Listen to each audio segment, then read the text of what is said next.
Good morning बच्चों। विज्ञान और प्रौद्योगिकी कक्षा 10वीं विज्ञान भाग 1।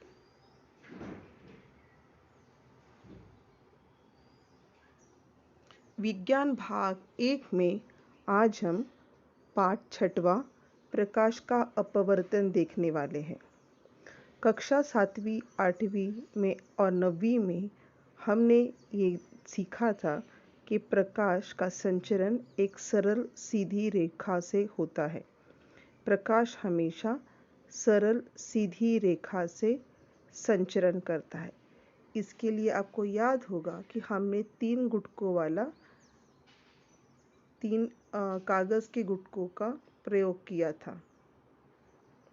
याद होगा कि किस प्रकार से हमने 3 कागज़ के तख्ते यहाँ पर रखे हैं और तीनों कागज़ के तख्तों पर हमने छेद लगाया और एक तरफ हमने मोमबत्ती रखी है और एक तरफ की छेद से हम मोमबत्ती को देखने का प्रयास कर रहे हैं। हम देख सकते हैं कि यहाँ पर प्रकाश की किरणें, मोमबत्ती से निकलने वाली प्रकाश की किरणें एक सरल सीधी रेखा पर से संचरण करते हुए हमारी आँखों तक पहुँचती हैं और इसी कारणवश हम तीनों कागज़ के तख्तों के उस पार रखे जलती हुई मोमबत्ती को देख सकते हैं, क्योंकि प्रकाश एक सरल सीधी रेखा पर संचरण करता है। परंतु अगर हमने सरल सीधी रेखा की बजाय दूसरे आकृति में देखिए, अगर हमने पाइप को मोड़ दिया तो हम प्रकाश की जो मोमबत्ती की जो लौ है उसे नहीं देख पाएंगे, क्योंकि यहाँ पर सरल सीधी रेखा के बीच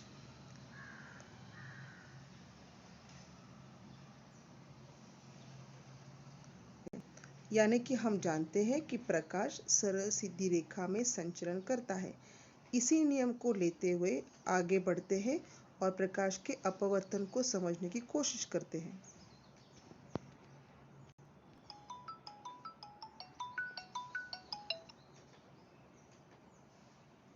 अभी हमने देखा कि प्रकाश का जो संचरण है वो एक सरल माध्यम से होता है, पर ये कब होता है? जब प्रकाश एक ही माध्यम से संचरण कर रहा हो तो।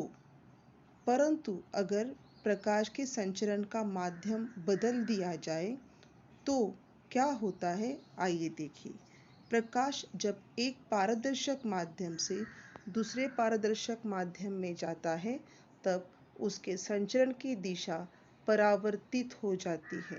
यानी कि पहले के हमने प्रयोग में देखा कि प्रकाश एक सरल सीधी रेखा में संचरण कर रहा है, परंतु जैसे ही प्रकाश का माध्यम या प्रकाश के संचरण का माध्यम बदल दिया जाए तो हम देखेंगे कि संचरण की दिशा में बदलाव आ जाता है, संचरण की दिशा परिवर्तित हो जाती है और इसे ही प्रकाश का अपवर्तन कहते हैं।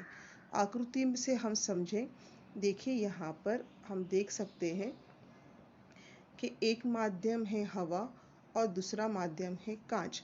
कांच के माध्यम के लिए हमने कांच के गुटके का उपयोग किया है। यहाँ पर आप देख सकते हो कि प्रकाश की किरणें प्रकाश की आपतित किरणें यहाँ पर एक माध्यम से यानी कि हवा के माध्यम से दूसरे माध्यम में यानी कि कांच के दूसरे माध्यम में प्रवेश करती है। नियम के अनुसार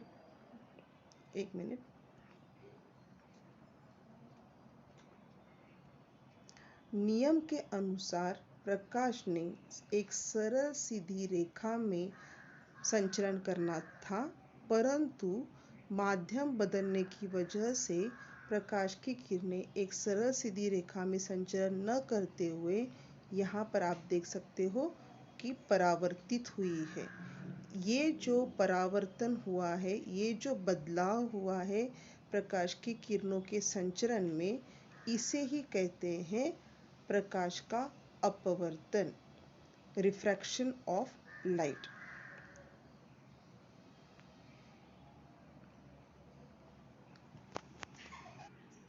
प्रकाश के अपवर्तन को समझने के लिए हम एक छोटी सी कृति करते हैं।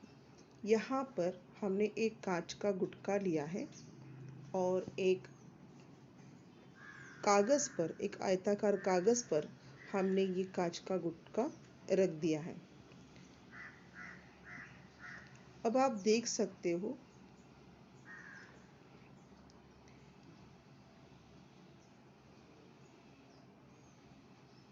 मैंने पिछले वीडियो क्लिपिंग में दिखाया था, पिक्चर में दिखाया था, वैसे ही यहाँ पर प्रकाश की किरणें आपतित हो रही है। ये है अभिलंब। अभिलंब से ये किरणें आपतित हो रही है और इन्होंने असल में सीधी रेखा में जाना था, परंतु माध्यम बदलने के कारण ये आपतित किरणें यहाँ पर थोड़ी सी दिशा बदलकर परावर्तित हो रही है और ये है प्रकाश का अपवर्तन। यहाँ पर आप देख सकते हो कि प्रकाश की किरणें यहाँ पर दिशा बदलकर अपवर्तित होती हुई दिखाई दे रही है।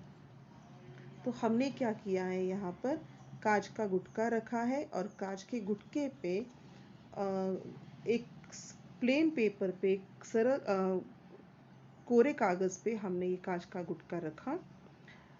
कांच का गुटका रखने के बाद यहाँ पर आप देख सकते हो जो PQ रेखा है, इसे हमने हमारी रेखा माना है और यहाँ पर हमने एक अभिलंब खींच दिया। इधर PQ रेखा के इस तरफ, यानी इस तरफ आपने क्या कर दिया है, एक कोण बनाकर, अभिलंब के साथ एक कोण बनाकर रेखा खींची है और यहाँ पर हमने A और B ये दो आलपिन यहाँ पर लगा दी है।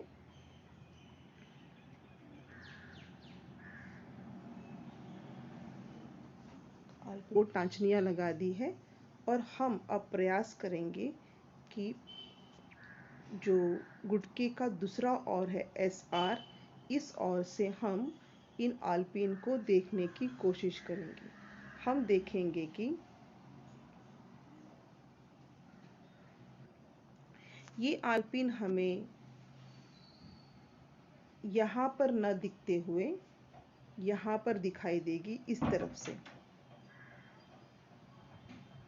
ये क्यों हो रहा है? क्योंकि माध्यम बदलने के कारण जो सीधी रेखा थी उसकी जगह पर आपको ये थोड़ी सी तिरछी रेखा पर आलपिन दिखाई देगी और यहाँ से जब आप देखोगे तो आलपिन आपको इस तरफ थोड़ी सी तिरछी और दिखाई देगी, यानी कि ये आपको आकृति कुछ ऐसे दिखेगी। यहाँ पर हम क्या करेंगे, यहाँ पर हम P और Q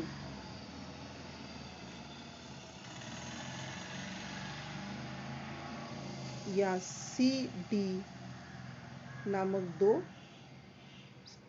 टांचनियाँ लगा देंगे, आलपिन लगा देंगे और हम देख सकते हैं यहाँ पर कि ये आकृति कुछ आपको इस प्रकार से दिखाई देगी। यहाँ पर पहला परावर्तन हुआ है जो कि इस तरफ हुआ है, ये पहला परावर्तन है। इस परावर्तन के अनुसार AB किरणें जो कि सीधी रेखा में डॉटेड लाइन में जानी चाहिए थी, वो थोड़ी सी तिरछी यानी कि अभिलंब की ओर झुकती हुई दिखाई दे रही है। यहाँ पर आप देख सकते हो कि कोण I जो है ये आपतित कोण है।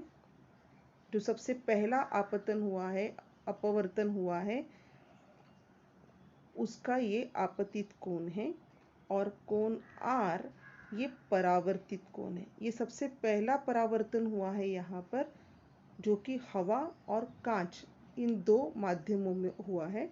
हवा से किरणें कांच के माध्यम में प्रवेश करती है। यहाँ पर I यह आपतित कोण है और R परावर्तित कोण है।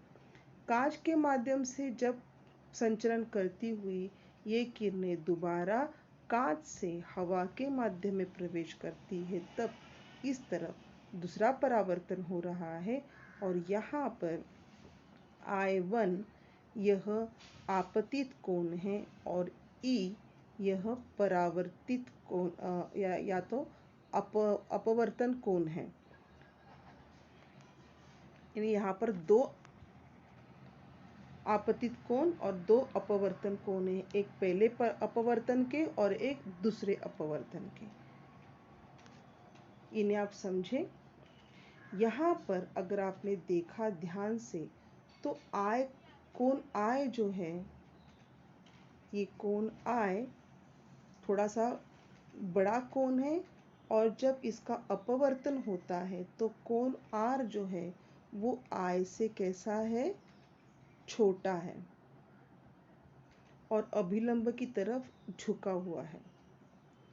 यहाँ पर अगर आप देखोगे तो कोण आर और कोण I1 दोनों एक जैसे नाप के कोण हैं और जब अपवर्तन होता है यहाँ पर दूसरा वाला, यानी कि कांच से हवा में जब प्रवेश करता है प्रकाश की किरणें, तो यहाँ पर आने वाले जो कोण है, यानी कि इसका जो अपवर्तन कोण है, आपतित कोण है IR, ये छोटा है,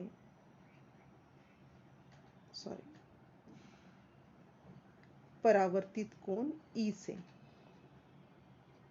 और ये जो कोण E है, इस कोण E का माप हमारे सबसे पहले वाले आपतन कोण के बराबर होता है। तो ये है प्रकाश का अपवर्तन, जो हमने एक छोटे से प्रयोग द्वारा देखा है। इसके बाद अगले क्लास में हम प्रकाश के अपवर्तन का नियम देखेंगे। जो आकृति आपके सामने मैंने बनाई है, ये आकृति इम्पोर्टेंट है, परीक्षा में पूछी जाती है और इसके ऊपर आपको प्रयोग परीक्षा में भी प्रश्न पूछा जाता है।